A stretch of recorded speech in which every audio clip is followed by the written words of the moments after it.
intervenir. Ouais, il y a un individu qui semble les narguer d'ailleurs. Comment, Antoine? Il y en a un autre, un 5e véhicule de patrouille en bas de moi. Là. Un 5e? Ouais, ah, ben oui. Poursuit. Voyons donc. 5e, là, Mais Maxime, c'est difficile à concevoir qu'on puisse procéder comme ça en impunité aussi facilement. On nous avait dit qu'il y avait des effectifs policiers importants, qu'on était prêts à faire face à la musique. Et là, c'est même pas une émeute, ce sont des petits groupes d'individus. Exactement, on est loin d'une émeute. Il n'y a aucun commerce qui a été saccagé. De ça, ce sont de petits groupes qui je vois bien là en plus. et qui, encore une fois, jouent au sol de la chose, tout simplement. Regardez, il y a des policiers qui sont là et ils approchent tranquillement comme ça, viennent foutre le feu tout simplement sous le nez des policiers ou à peu près, qui sont occupés à autre chose. Et là, la rue Sainte-Catherine qui est envahie, se dirige vers l'ouest. Pendant ce temps-là, l'autre véhicule ici là, qui brûle considérablement. Mais il y a une chose qui me surprend, Maxime. On nous a signalé aucun saccage de commerce. C'est seulement des véhicules de police, là, sous toute réserve. Évidemment, on n'a peut-être pas tous les gens. On a juste magané des chantiers, rien d'autre. À des voitures de patrouille. 5, ça commence à en faire beaucoup, remarquez, mais à moins que vous ayez vu autre chose, mais on n'aurait pas touché au commerce comme on l'a déjà fait dans le passé. C'est en tout cas le bilan que je peux vous donner si, à notre point de vue, ne semble pas qu'il y ait eu de commerce touché. C'est pas pas vu de gagner de sécurité policier à l'endroit de certains commerces stratégiques comme on a déjà vu dans le passé lors de manifestations. Alors, les gens n'en voulaient visiblement pas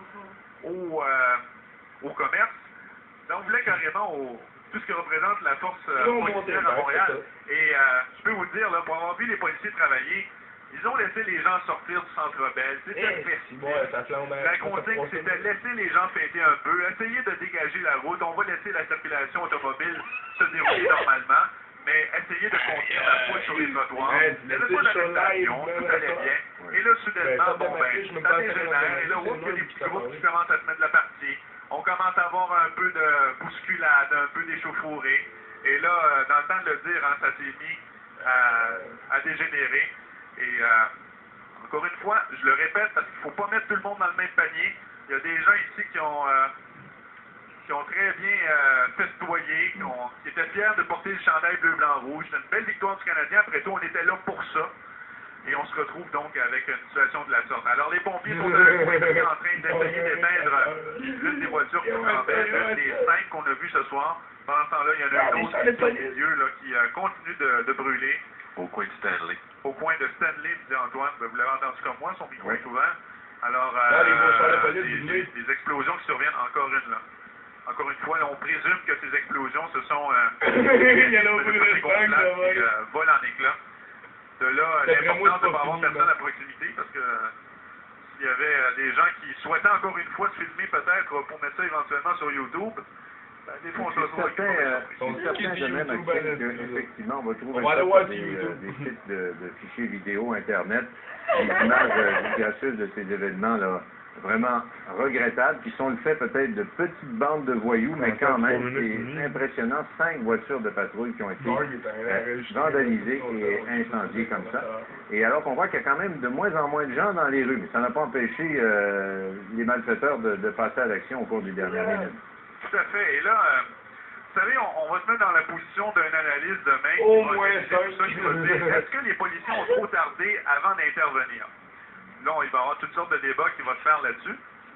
Est-ce qu'ils étaient en nombre suffisant? On peut se poser cette question-là. Est-ce qu'ils auraient dû laisser leur voiture de patrouille ailleurs? Mais d'un autre côté... Je rêve pas, il y a un autre véhicule qui flambe, là.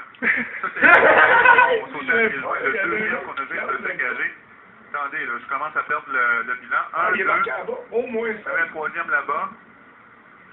Troisième, quatrième, cinquième ici, sixième sur Maisonneuve. Bon.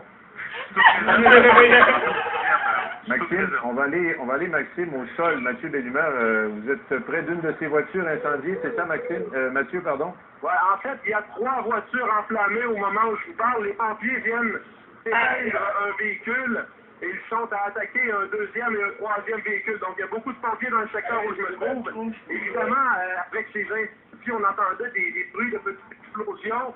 Ça aurait pu être les gens qui étaient tout autour, qui continuaient à applaudir.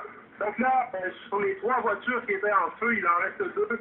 Les policiers, visiblement, et les pompiers aussi en ont plein les bras ici, viennent de terminer d'éteindre une des 3 voitures. Ils vont pas Ils sont attaqués les 2 autres, et la foule est tout autour et assiste à ce spectacle. Plutôt d'avant, il y a des bouteilles qui continuent d'être lancées sur les policiers au moment où je vous parle, donc la situation est très difficile. Parfait, merci beaucoup Mathieu, on va vous reparler un peu plus tard. Et Maxime, qu'est-ce qu'on voit actuellement là? Actuellement, on est de retour, tandis que j'essaie d'identifier l'intersection. Je crois que c'est Crescent. C'est l'endroit où avait eu lieu vraiment le début du saccage des 2 véhicules de police. Là, on en voyait des gens qui sautaient à pieds joints. Alors, ce que je vois, c'est une horde de policiers. Je vais juste essayer de leur positionner la caméra tranquillement. Il y a comme un cordon de policiers. Est-ce qu'on serait en train de changer de stratégie? On veut fermer le passage, c'est ça? Oui, c'est ça. Pour, entre autres, protéger l'intervention des pompiers. Mais pour essayer, évidemment, de disperser. Mais là, il n'y a pas de manœuvre de dispersion. Mais vous voyez que ça se lance toujours ici, là. Il y a même un poteau de signalisation qui a été projeté contre le véhicule patrouille. Je vous le mentionnais tantôt, hein, on avait commencé à jaser de ça, à savoir, est-ce que les policiers sont intervenus, c'est certain que la question va se poser demain, là, est-ce que les policiers sont intervenus trop tard? Mais on va mettre ça à l'inverse.